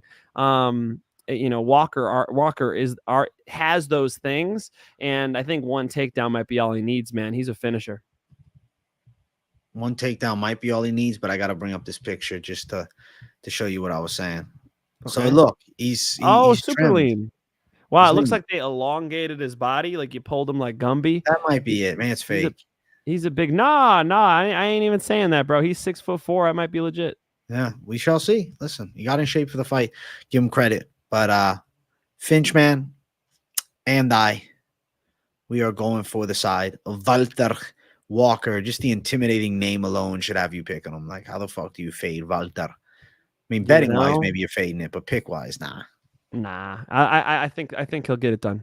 Let's go. Next fight on the card, we got Ignacio Bahamondes versus Christos Giagos. I'm picking Ignacio Bahamondes to win. I think he pulls it off. He should outstrike Giagos for sure. Giagos is a tough customer, but what I feel is though the time has passed him. I got to say, Bahamondes, I feel pretty good about getting it done. It's just about how does he get it done. Inside distance would be awesome, and I think inside distance is quite possible. I can see him rocking Giagos. Could see him winning by submission as well. I just also feel like it's a stretch to want to throw down on Bahamondes' decision, even though I see the finish there. I guess I feel like Bahamondes is not that great. That's the honest truth. I feel like he's good. He's a solid prospect, but I don't think he's top caliber. I don't believe that. I think he'd lose to Daniel Zellhuber. Zellhuber's a similar frame. I think he's a worse version of Zellhuber. Ludovic Klein got a clean win over him. I think Bahamondes is tough. He's good. Good prospect. Still very young. We'll see in maybe 3 years. That part. You can't judge him at 25, 24 years old, Fair. Now he's 26. I think he's going to come into his prime. I think Ignacio Bahamondes will challenge for the title one day. Am I wrong? I'll be shocked. Shocked. Okay. But I'm not trying to say he can't be top 15. I don't know. But I don't see it. Okay. Got you. I think he'll get a lot better, man. He's been training up there in that little gym in Chicago. Luckily, he's had good training partners, Bilal Muhammad and them. But I think there's a lot of room for growth. And I like this matchup for him. I mean, Daniel Zellhuber just finished Giagos. Giagos lost to Drakkar close. Giagos is good, not great. I think Bahamondes will pass the test. He's a better striker. He might knock him out. I think my confidence is on money line. Problem is minus 320 is what I have for a money line, which sucks. But I feel like he gets it done. Minus 320, Bahamondes, Giagos plus 270. I think Bahamondes beats him. Like, if Bahamondes loses this fight, that would be tragic. That'd be crazy. Like, Giagos at this point beating a Bahamondes would be mind-boggling. He's got to win over Trey Ogden, which is age like fine wine. So Bahamondes down the money line. I'll tell you guys before the parlay section, I'll give it away. I like Bahamondes as a parlay piece. I think he's a quality parlay piece. Yeah. I'll give you a hint. I might even lock more of a parlay piece this week as opposed to going for a heavy money line attack for something you can mix in. Because you know what? I've been. Is that allowed? We could lock a parlay. Shit, I would have been dropping them all year. What are you talking about? No. I'm saying I might lock a bigger money line and then say, listen, you got to parlay it up to get your real juice on it. But I'm gonna do like a true. I might do a true lock. We'll see. I hear you. We'll see. Or we Okay, go I underdog. respect that. Maybe I go We're Savage. both on Ignacio Bahamondes. And I believe that Ignacio Bahamondes could finish this fight too. I'd love to see a choke. Like, you know, Giagos is going to be shooting on him. It'd be nice if he caught that neck, showed us something new. He's a very talented striker. He does really well in the green zone, right? You could break down striking into 3 zones. Green zone's like you're far away. Yellow zone, that's where like Max Holloway lives. You can kind of keep him at the end of your punch right there. And then red zone, Mike Tyson style, you're in on him. You know, Bahamondes has beautiful kicks and great striking from green zone. And when Giagos closes that distance, I'd love to see a little more jiu-jitsu from him. He's capable of it. You know, I know he does it in the gym. It's a matter of putting those performances out there in the cage. 26 years old. AJ, I think the best is yet to come, brother. I think Bahamondes will impress you, brother. All right, good. I'm picking him, so I hope so. And I'm parlaying him. I'll tell you that right now. Let's go. All right. I like it. Let's keep running up the card. Next fight on it. Featured bout Morgan Charriere versus Chepe Mariscal. Bro, I'm riding with Chepe again. Hey! I don't think Morgan Charriere is this great prospect on the come up. I think he's a decent fighter. He is decent. He's got a lot of fights, so he's 19-9. That ain't prospect to me. He's lost a good amount of fights, and I think Chepe's 15-6 to be fair. Chepe's 15-6, which is fair. But I feel like the hype is on Charriere. Yeah.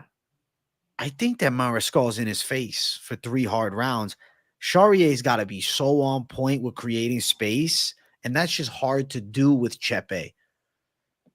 I think Chepe can get a gritty win, gritty fight, back and forth, competitive, but Mariscal landing key takedowns and having key moments. And I think I'm going to pick Chepe Mariscal to win his 3rd UFC fight, bro. He's a good dog. Chepe, 2-0 in the UFC. My guy, he used to work for me at UFC Gym River North in Chicago. I had him teaching boxing classes. He was doing personal training. You could come in and pay for pad sessions with him. I'd hype him up to clients. He went from working for me to working for Dana White. Okay, he's doing well. My guy Chepe is a Tasmanian devil in that cage. So when you're in the cage with him and it's a little cage like the Apex, I feel like that's where he's going to thrive, man. I like him getting this French kid in that little cage where he could beat him up. He'll get to him. He's going to have a gritty fight for sure. Charriere is one of the better prospects out of France, but AJ is not impressed by your performance, and neither am I. We're doubling down on Chepe.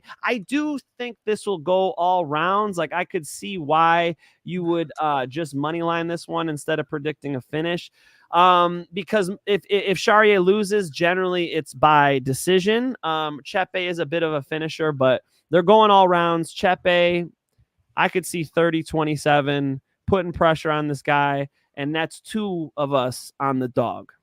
Let me tell you something about our boy Morgan Charriere. 5-8 on fights going to decision. Chepe Mariscal is 5-3 on fights going to decision. So I do think Chepe, if it goes long, is going to be hard to deal with. Kevin El Basri with the dono. He says shit. Charriere is Duran win with dreads. He's fooling nobody. Holy shit. He cut up a little bit for this one. Damn. Duran win with dreads. Really? Holy shit. Then his shit is not going to be going very well because Short Stack over there at AKA did not have a great UFC run. So there you go. Hey, he ain't fooling you either, Kevin. He ain't fooling us, man. He ain't fooling us. I think Chepe's going to put the work on him. I love Chepe as an underdog this week. When I saw it, I said, I said, Charriere, he's that flight risk. I think he's going to have trouble dealing with the guy with the pace and pressure, the wrestling, the toughness, the grit. He's going to have trouble dealing with that savage. I guess he's Chepe. Technically, he's American, bro. So yeah, he's an American fighter, right? He's fighting out in fucking Denver. So we're going with America. Team USA over Team France. Are you kidding me? I'm repping USA in this bitch. Let's go. All day. By the way, we were on the same team in the Revolutionary War, so one and the same. Appreciate the French help. We're glad Benjamin Franklin went over there and convinced you guys to help us out against the revolution against England, and it all worked out. So we're all homies at the end of the day. Team USA is Team France. That's quite the ally there. But right here, right now, we're doubling down. Team USA And I just think that Chepe is going to set a pace on him, dude. You know, Chepe is ready for a dogfight. Is Dread's Duran win? I don't know. I don't know. We shall see. We shall see. Chepe Mariscal's odds, Mike Finch. Yo, wow. The game has changed. Mariscal opened at plus 125. He's plus 100 right now. Barely a dog. Barely a dog. So if you're trying to get this one, get him while he's, you know, still in the dog pound, because they still be even odds by Wayne's, man. XXX Tentacion is phenomenal. Spotlight, yeah. Moonlight, yeah. Why you tripping? Rest in peace, man. Yeah. Rest in We look peace. good in the moonlight, yeah. Rest in peace to he's XXX good, man. man. He was good, man. He was. Yeah. Jeez. They took out a good one, man. He made really good music. That's sad. He was like flaunting cash, picking up a vehicle or something. Am I fucking up this story? He was like going to a dealership to get something, and they ran up to his window and killed him. Crazy, man. Crazy. Young Dolph, bro. Dolph made amazing music. Sunshine by Dolph. You guys rap fans? Ain't no sunshine when it's on. Not that one. Not that one. I know. Not that one. Although that's great too. That's Bill Withers. That's great too. Let's go. Let's Chepe, get we're both on the dog. Co-main event of the evening. Alexander Hernandez versus Damon Jackson. I think Alexander Hernandez can win. I think he can touch Jackson in the striking, and I think he can fight off a good amount of takedowns. Jackson's not too quick, man. He's scrappy, tough dude, gritty with takedowns, pressure, absorbs a good shot. But I think Hernandez is going to be touching him with good kickboxing, and I feel like he'll be able to fight off the grappling. He's got a win over Jim Miller, which is aged pretty fucking well, does Hernandez. And I think he's got to beat a guy like Damon Jackson. He's just significantly more athletic, too. Jackson's, I don't know, not that mobile. I'm going to go with Hernandez. Everybody's trying to tell me I look like Ursig. A little bit of Hernandez. No, ready? I think you look just like Damon Jackson. Is that not it? You and Damon Jackson are doppelgangers. Damon Jackson. You look just like him, man. I was going for Hernandez. Yeah, fair enough. Shit. All right, hang on. I'll do the Damon Jackson. That's pretty accurate, man. That was pretty good? Yeah. Thank you. Good. I appreciate that. Hairline's a lot better, though, Finch. We give you respect. No offense, yeah, Jackson. I don't know. Who did you just pick? I picked Hernandez, bro. You didn't hear me? Hernandez. Damon Jackson's good, man. I don't like picking against Damon Jackson, but should pick him then. No. Fuck. I mean, he beat Jim Miller recently. Man, I cannot get over the Donald Cerrone knockout. Donald Cerrone knocked him out in 2019 with the pop, put the head kick up there. How can I get over that? I just feel like everybody's gonna outstrike him. It's Cowboy though. It's Damon Jackson's getting older. No, 35. That's not that bad. Yeah, fuck it. I'll go Damon Jackson. Am I crazy? I might be out of my mind. Don't listen to me on this one. Give me Damon Jackson money line. You know, I think Damon Jackson's very well rounded, and I think that Alex Hernandez is not quite there with his striking to be able to piece up a Damon Jackson. Damon Jackson, you know, not the greatest striker, but should be able to get in there with this kid and then sick on the ground, you know. So let's go Damon Jackson. Damon Jackson to get it done. Let's go. I respect that, Finch. Wow. All right, Finch. All right. Is that crazy? Am I out of my mind?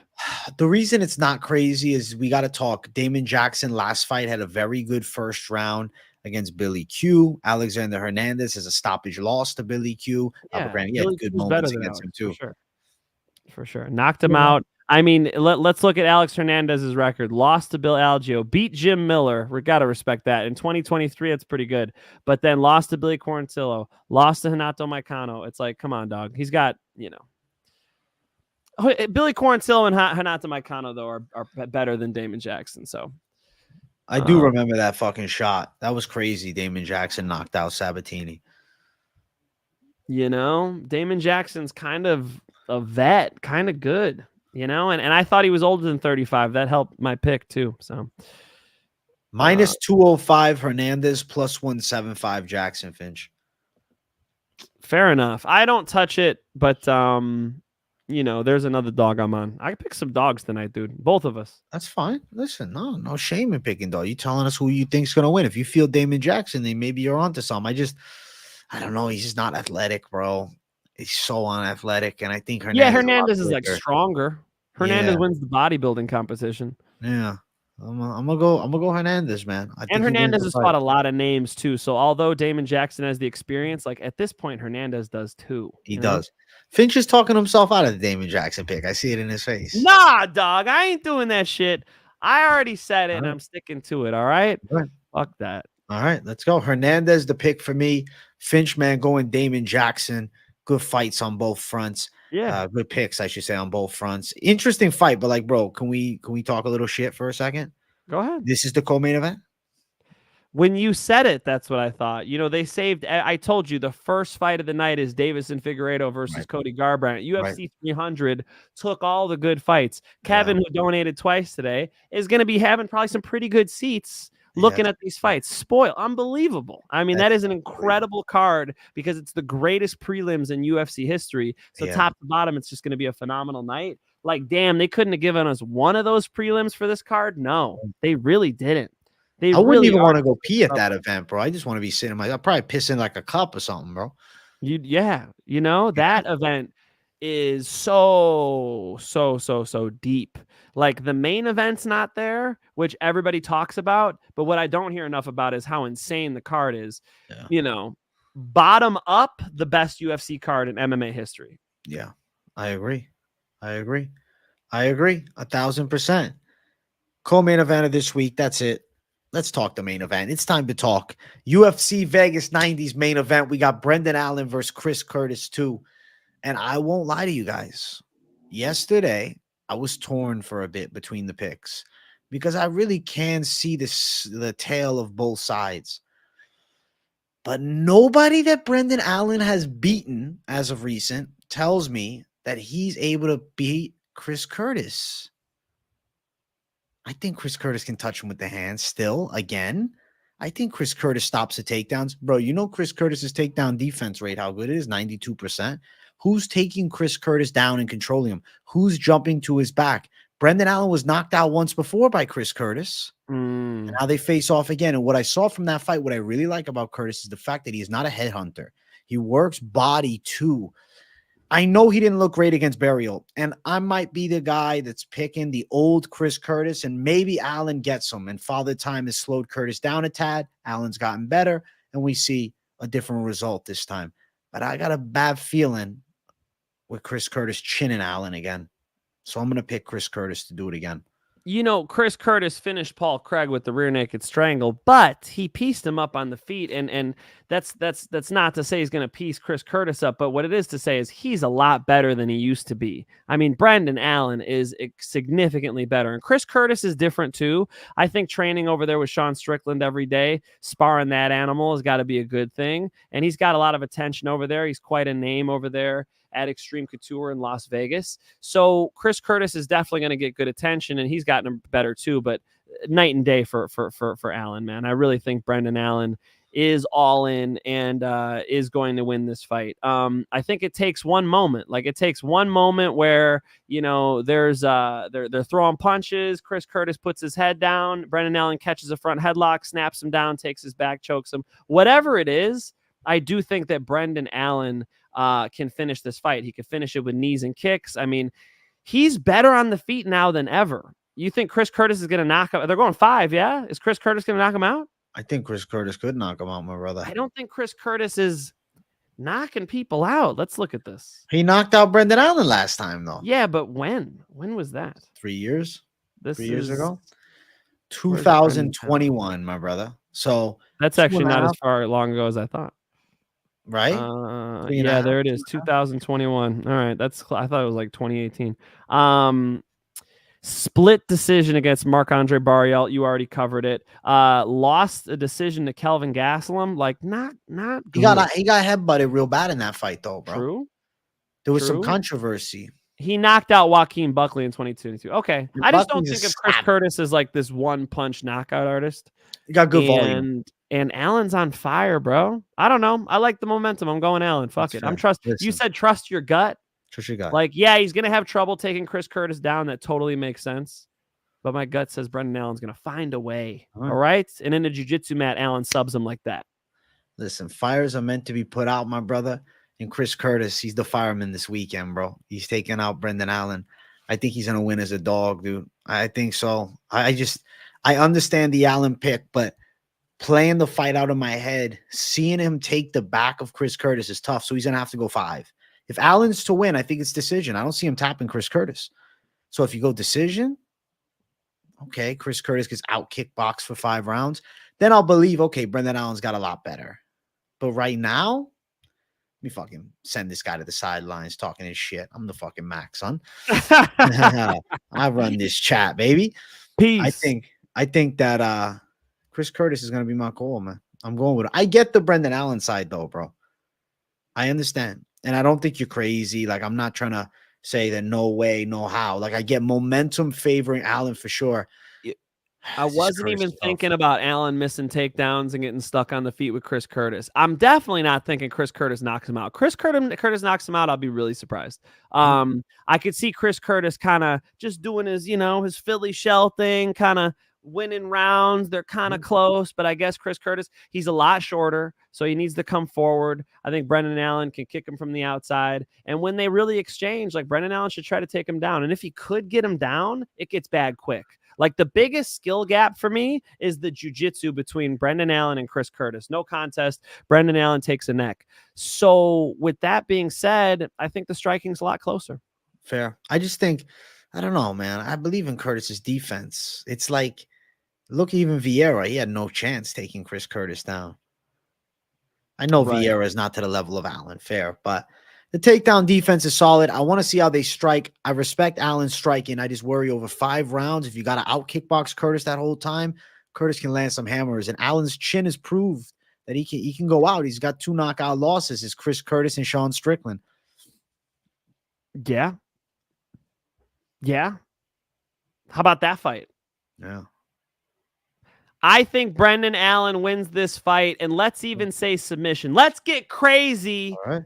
Because of the skill gap, but I see the trouble in taking Chris Curtis down. He's a shorter guy. Remember when I told you folks that it was going to be very hard to take Volkanovski down, and I heard a lot of shit. Well, all of a sudden, short guys are hard to take down. No.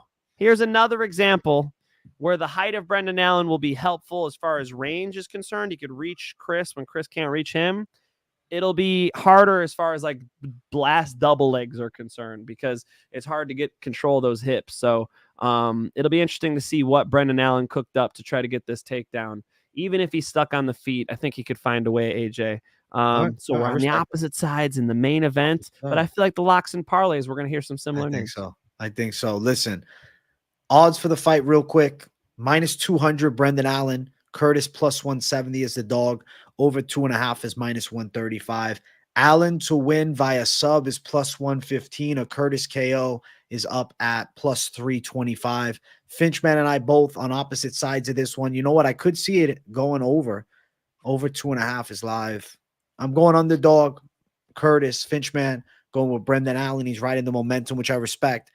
But listen, we're not done with the show just yet, okay? We got to talk the lock of the night.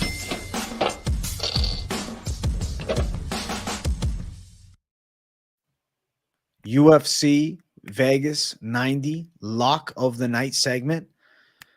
Mike Finch, tell me the lock of the week, my brother.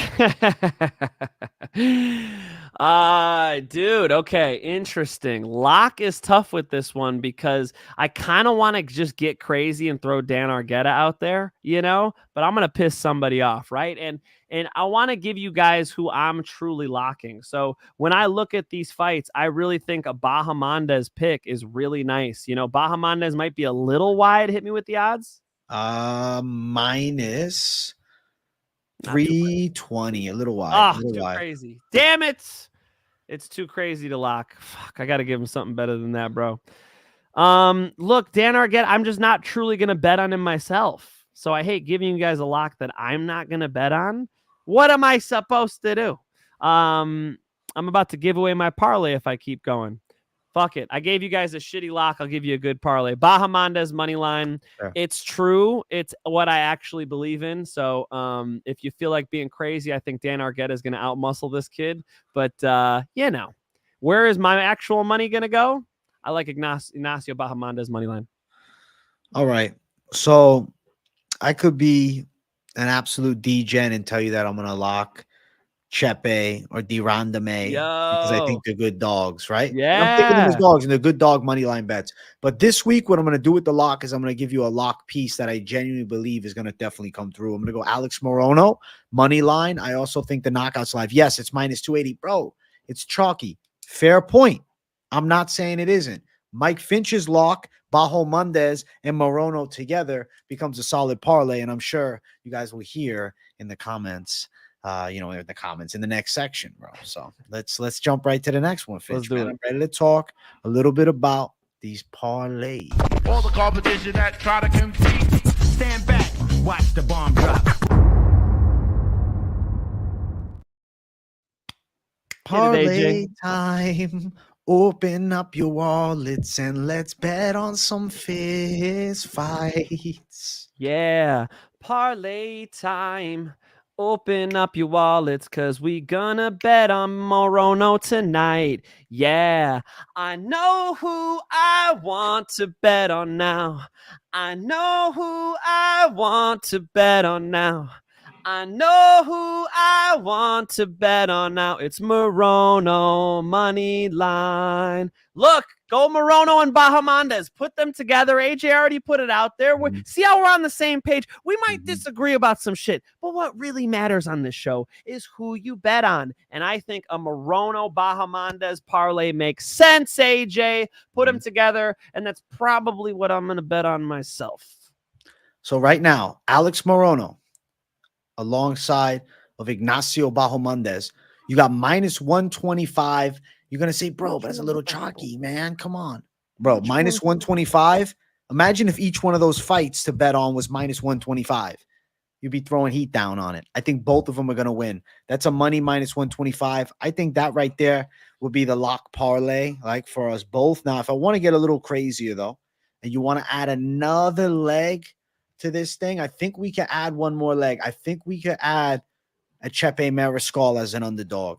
I think we could add a Charlie Campbell as a favorite. Plus 508, Morono, Bahamondes, Mariscal, and Charlie Campbell. Recognize Campbell. He's going to have to deal with getting punched in the face. We'll see. Obviously, more confidence on Morono and Bahamondes for a little extra plus, a little more savagery. Randamie is, I think, a solid straight down the line money line. And I'm actually curious now. I just want to see what it would be if you threw. So if we go Randamie, Campbell, Chepe, Bahamondes, Morono, you got plus 15-10. That's a reach, but that's a call. Maybe some of you guys see Campbell sucks. We'll take out Campbell, and then maybe you got the lock fucking parlay. Look, we were on a lot of dogs this week, so it might make sense to go a little heavier on your parlay, a little lighter on some underdog, locks. I feel like if you're going to throw a couple of money lines, straight money lines out there, maybe you touch Chepe. Maybe you touch Dan Argueta. Maybe you touch Jermaine Randamie, right? Maybe some of those, because those dogs have a lot of bite. Those are close to, I could imagine some of those fighters dominating those fights too. It's just there are some X factors, especially with 40-year-old Jermaine Randamie out of the game, but she should be a lot better. AKA, a lot to like. So I understand what you're saying. For me personally, that's the way I'm looking at this week. Listen, guys, I think me and Finch got some magic cooking. I feel good about it. Make sure you all are smashing that like. I don't see triple-digit likes, but I see 200 people watching. Come on. Show a little respect. Folks. Show a little fucking respect to the Finch man and I both. Show a little respect. Who's that? What comedian is that? No respect. No respect? I don't know. AJ ain't old enough for this. Somebody tell no respect. I go home, my wife, no respect. Come on, man. Archie Bunker. Eddie Murphy, bro. Bunker. Is that the guy in the fucking Honeymooners? No, who's Archie Bunker?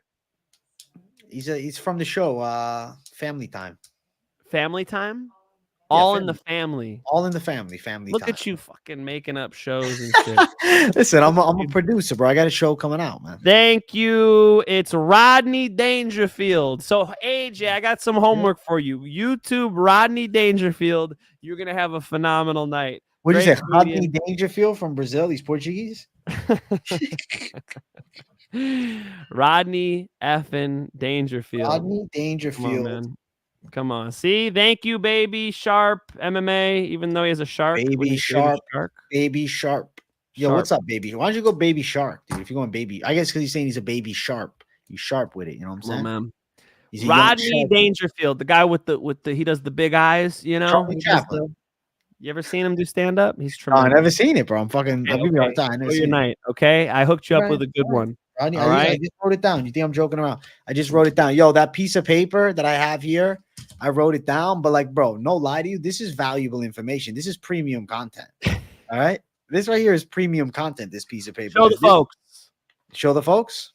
I mean, unless you're going to drop it on the Patreon. There we go. We got Jermaine Randamie. Saying this name all day, I need a drink. Alex Morono knockout. My God. No, I wrote Moneyline. knockout. I just write method of victory next to it for some of it, that's but tremendous. Moneyline's better. Maybe I like Bahamondes and Chepe. Look, the show's called Moneyline. We recommend Moneylines, but that's a great line of fights, AJ. God, That's a lineup. Listen, that right there is what I'm thinking is right now. These are the notes of Moneyline. Not telling you go bet it. Not telling you that these are even all going to be my fucking bets for the week. But what I'm telling you is right now, I like this shit. And the handwriting is beautiful. MMA Guru's foreskin blocked. Come on, man. Come on. AJ's hosting the show while he's writing these. Have some no respect. We're back to Rodney Dangerfield. Folks, thank you for tuning in. We hope you enjoy this last card before UFC 300 because I know what you really want. You really want to see UFC 300. Those fights are going to be insane, and we're excited to break them down, man. I'm super excited to come on here next week and break them down. AJ, we are going to announce a sponsorship, and it'll be at the UFC 300 card. It's going to come in, so you guys got to be amped for that one. Take it all in. And are we going to do a different time for UFC 300 Moneyline? We're doing 300. Oh, we agreed upon we doing the 11 o'clock Wednesday. We could do Wednesday night. Okay. Wednesday night is going to be Moneyline next week. We're doing 11 o'clock. That's for you Floridians. We're out here in California. It's only 8 p.m. He's chilling. He's chilling at 8 p.m. He's at a different time slot. We're going to do that. And we're going to drop our first sponsor in a long time on the show. So big things coming. Big things coming. Facts. It's going to be a heat show. For 300, we're dropping a banger. And I'm very excited. For sure. I talked to Gabe Green today at the gym where he was trying to reschedule that interview with me. I don't know. Maybe we just keep 300, me and you. I mean, we could have a guest on. Me and AJ will talk about it. But new sponsor. We'll have a different time for 300, and we hope to see all of you there. Yeah. Listen, I'm not messing around. If we having a guest on for 300, his name better be fucking Conor McGregor. I knew you're going McGregor. McGregor. If not, no. The McGregor or bust? McGregor bust. That's it. If Dana hits you up, for sure you're having Dana White, of course. There's exceptions. There's exceptions, man. But no. Me and Finch, man, breaking down 300 next week, which should be a banger. We hope you guys enjoyed. Make sure to smash the likes on your way out. Follow the Finch, man, at Mike Finch MMA and at Mike Finch Show, depending where you're at. You know what I'm saying? He's posted more Mike Finch MMA for his Instagram, but he's got Mike Finch Show on YouTube. He's a Graham guy. I'll make some content for 300 for you guys. Okay. Do a Finch breakdown. We'll chirp it up. We'll talk for 300. Why not? The card's dope. Let's go. Finch, man, much love. People, much love. We appreciate you all. We're sliding out this bitch. You guys have a great one. Thank you for the support. And we'll see you in the next one. I'll see you guys tomorrow. Live stream tomorrow. Content every day. You know where to catch it right here at MMA Experts. Don't miss a video. Peace out.